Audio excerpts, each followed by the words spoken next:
Beredar sebuah video merekam penampakan awan hitam yang menyerupai ombak mengerikan.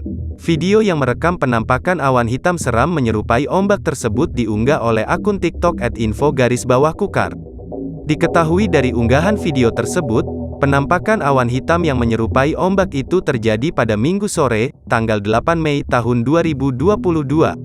Lokasi tersebut juga diketahui berada di kawasan Gunung Sari, Kecamatan Tabang, Kabupaten Kutai Kartanegara. Masih belum diketahui video tersebut editan atau betul-betul sebuah fenomena alam. Video itu membuat beberapa warganet ikut terheran-heran dan kagum dengan penampakan awan hitam tersebut.